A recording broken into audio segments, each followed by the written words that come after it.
Time now for Utah's most accurate forecast with Thomas Geboy. Weather rates certified 11 years in a row. Good Monday morning, Utah. We'll begin with your weather headlines, which include our ongoing flood concerns, above average warmth that will also lead to those ongoing flood concerns. But we're going to keep the potential for storms in the forecast, and it might be more of the same as we go throughout the next several days. So it could be one of those classic wash, rinse, and then repeat forecasts. We'll talk more about that in just a minute, though. We will begin, though, with our ongoing flood concerns and your waterway forecast. But before diving into the waterway forecast, this was captured yesterday by Keith Vaught, the Bear River just to the west of Brigham City. And you can see the water over the banks when it comes to the Bear River. So ongoing flooding there.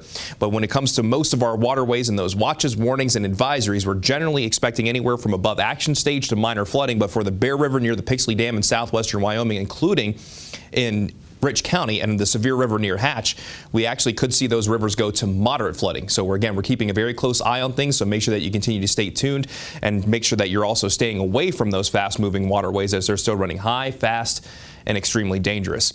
Now, yesterday evening, what the story was, the showers and thunderstorms that moved into the Wasatch Front. This was shared by John Strait from the Salt Lake City bench. Look at that shelf cloud moving in from Utah County, moving into Salt Lake County. Absolutely spectacular view there. And then we also saw those showers and thunderstorms around sundown, and it led to views like this. This was shared by Ollie Danielson along the Wasatch Front. And wait for the lightning strike. It's going to come right across the center portion of your screen, and you can see it kind of clashing there with the sunset. Incredible views. But those lightning strikes were frequent and they were loud, to say the least. Probably woke up a few folks if you went to bed early yesterday evening. Now, on the satellite and radar currently, the weather has calmed down considerably. We do have a few spotty showers out there right now, but as we go from this morning into the afternoon, we're going to see more thunderstorm potential because we have a high pressure to our southeast. That retrograding low pressure continues to move to our west. We still have those winds out of the southwest that's still bringing in some moisture from the southwest. And those southerly winds will mean temperatures will be well above our seasonal averages. So it's not monsoon season, but it's monsoon-like weather with above average temperatures and that moisture that continues to filter in. In the meantime, if you're getting ready to head off to work or school, the weather looking relatively calm. Here's the view from Cedar City Airport, where the current temperature is at 61 degrees. And you can actually see this cloud right here.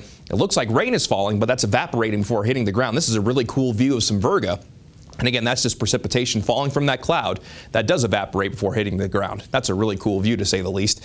And then here's the view from Hiram Reservoir, and we have beautiful sunrise views as well. So a pretty sunrise view in Cache County, and temperatures are on the mild side of things. Most of us waking up with temperatures in the 40s and 50s, while a few spots in southern Utah, like we mentioned in Cedar City and St. George, waking up to temperatures in the 60s.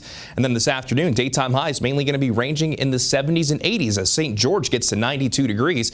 So most of northern Utah will see those highs in the 70s and 80s. Park City coming in just behind at 67. Then as we go down into central Utah, high of 82 in Green River, 71 in Emory, 77 in Richfield, then a high of 72 in Blanding, 67 in Bryce Canyon, and 79 in Enterprise. Not everybody finds wet weather, but that potential will be out there. And if you're heading to our national parks, while flash flooding is not a probability, it is a possibility. So if you have any plans to go hiking in any of those slot canyons, make sure that you have multiple ways to stay alert just in case a flash flood warning is issued for your location. We saw multiple flash flood warnings yesterday.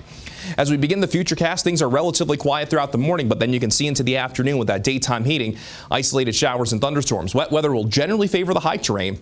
But from this afternoon to this evening, some of our lower elevations, including the Wasatch Front, will have that potential for seeing those isolated showers and thunderstorms. The chance for wet weather goes down as we go into tonight, as we lose that daytime heating. And then for our Tuesday, we basically do it all over again. And Wednesday will be similar with maybe a little bit more showers and thunderstorms going into our Thursday. So for St. George, a slight chance for those isolated showers and thunderstorms today, tomorrow, Wednesday. Daytime highs low to mid 90s. Maybe a little bit better of a chance for those isolated storms on Thursday, but we're going to hold on to the wet weather potential with highs in the 90s even into this upcoming weekend. Then along the Wasatch Front, a slight chance for those isolated showers and thunderstorms. So not everybody finds wet weather, but keep your eyes to the sky just in case. Highs in the low to mid 80s, and it's scattered showers and thunderstorms on our Thursday with maybe a little bit drier as we stay warm Friday into Saturday.